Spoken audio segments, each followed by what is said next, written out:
Hello friends, मैं संजय और आप सबका एक बार फिर से स्वागत करता हूं। ये है लेक्चर 8, जिसमें हम लोग देखेंगे हिंदी साहित्य का इतिहास। ठीक है, जिसमें हम लोग पहले लेक्चर में देख चुके थे आदिकाल, फिर भक्ति काल देखा। भक्ति काल के अंदर निर्गुण भक्ति धारा, सगुण भक्ति धारा देख लिए थे। फिर रीत काल, आधुनिक काल। आधुनिक काल को हमने छायावाद भी देख लिया, रहस्यवाद, प्रगतिवाद और प्रयोगवादी।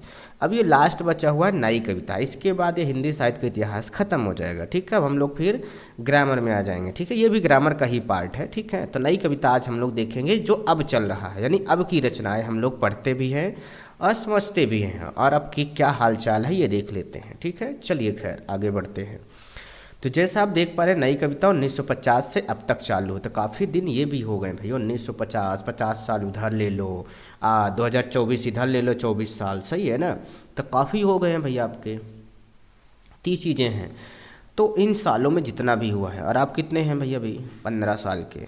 हाँ, जिन कविताओं में नए भाव बोधों, आधुनिक युगीन विचारों की अभिव्यंजना नवीन भाषा शिल्प को माध्यम से की गई, मतलब सब कुछ नई चीज़ें की गई हों, नए रस हों, नए भाषा हों, नए बोध हों, नए युगीन विचार हों, उसे नई कविता के नाम से जाना जाता है। इसमें बौद्धिकता, क्षणवाद, है ना, लघु मानववाद के प्रति रुझान है। ऐसी कविताएं प्राय सन 1950 के बाद लिखी गई थी, जब देश आज़ाद हो गया था अपना। ठीक है, बिल्कुल। नई कविता प्रयोगवादी कविता का नया संस्कार है। वो देखो, नई कविता जो है प्रयोगवादी, प्रयोगवादी में आपने देखा था कितना खराब चीज़ें थी यहाँ, तो यहाँ संस्कार, उसका नया संस्कार है। ये संस्कार यहाँ पे इस धारा के प्रमुख प्रवर्तक डॉक्टर जगदीश गुप्त जी हैं, मेन हैं ये।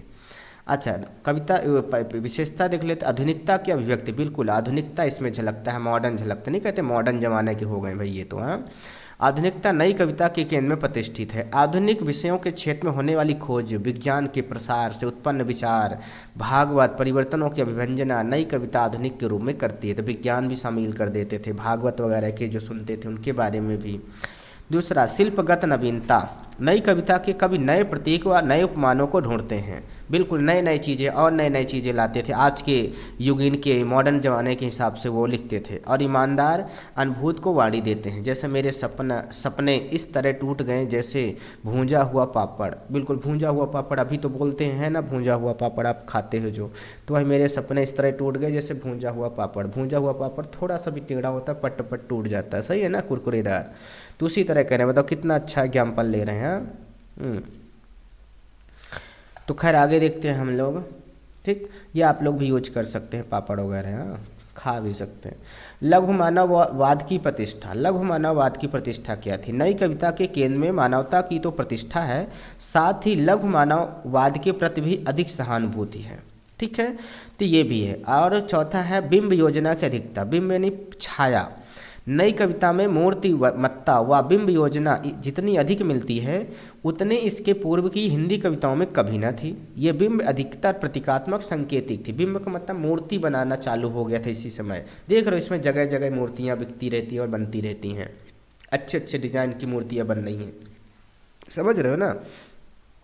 तो वही चीज़ इसमें बिंब योजना की अधिकता हो गई थी। बौद्धिकता। नई कविता छायावादी चित्र मोह से मुक्त होकर विचारों के बौद्धिक आलेख में बदल गई, फलतः इसमें दुर्होता आ गई थी।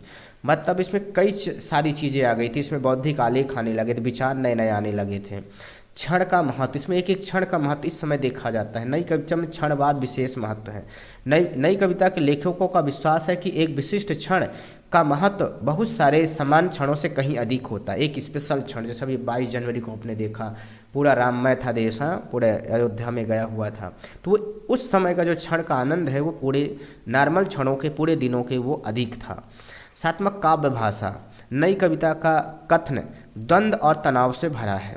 नए भावबोधों की विभक्त करने के लिए निराशा, कुष्ठा, अनास्था आदि को अभिव्यंजित करने के लिए नई कविता के कवियों ने भाषा क्षेत्र में भी नयापन लाने का प्रयोग किया।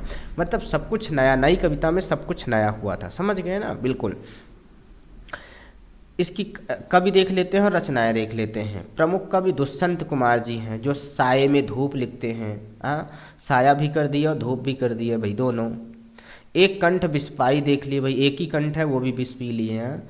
दूसरा नरेश मेहता जी है, सराय की एक रात, है ना, केवल एक रात की बात कर रहे हैं, बाकी रात भूल गए हैं सभी। धर्मवीर भारती जी है, अंधायुग। अक्कानुप्रिया देखो, अंधायुग पहले भी लिखे थे शायद, ये अक्कानुप्रिया जी लिखे हैं। गजानन माधव मुक्तिवाद, चांद का मुँह टेढ़ा, इस समय ये दोनों में आ जाता है, इसमें भी आ जाता है और आपके प्रयोगवादी में भी आ जाता है। ठीक है, आप सोचो कि दोनों में, तो दोनों में लिख सकते हो। भवानी प्रसाद मिश्र गीता फरोश लिखे इन्होंने, और अशोक वाजपेयी, शकुंतला माथुर, लक्ष्मीकांत वर्मा, शमशेर बहादुर सिंह, शंभूनाथ सिंह, प्रभाकर मत्स्य, नागार्जुन जी हैं, ये कुछ और मेन कवि हैं। ठीक है, अन्य कवि भी हैं। तो आपको इनमें से कोई 2-3 कवि याद कर, जैसे दुष्यंत कुमार बहुत अच्छे हैं, इनको याद कर लेना है ना। हाँ, धर्मवीर भारती लोग ये हैं, और अभी ये चल ही रहा है, तभी के कवियों का नाम इसमें नहीं आता है ना। जो अभी नए नए कवि आ रहे हैं तो उनके भी कुछ समय बाद, जब नई कविता के बाद कोई आएगा, नया युग आएगा, तो उसमें लिखा जाएगा। सही है ना। तो खैर, आपने नई कविता के बारे में देखा और समझा आपने इनको, बस आपको अब आपने सुन लिया है, तब एक बार अपने से पढ़ना है। अगर आपके पास ना हो तो इसकी स्क्रीनशॉट आप ले सकते हैं। सही है ना। अगर आपको फिर भी चाहिए तब कमेंट बॉक्स में बताना, तो हम आपको अपने टेलीग्राम चैनल और व्हाट्सअप चैनल में हम सेंड कर देंगे, तो आप लोग वहाँ से इसको ले सकते हैं। ठीक है, बिल्कुल पढ़ सकते हैं। तो खैर, आज के लिए इतना ही रखते हैं, और आपको पसंद आया होगा, तो पसंद आया है तो इसकी जानकारी हमें कैसे मिलेगी भाई, तो आप कमेंट करके, लाइक करके बता सकते हैं कि आपको पसंद आ रहा है। अपने दोस्तों तक भी शेयर कर सकते हैं। ठीक है, तो और नए हैं तो चैनल को सब्सक्राइब कर दीजिए। ठीक है, फ्री का है, पैसा लग ही नहीं रहा है। चलो खैर, तो आज के लिए इतना ही रखते हैं, मिलते हैं नेक्स्ट वीडियो में, तब तक सभी को bye bye and take care.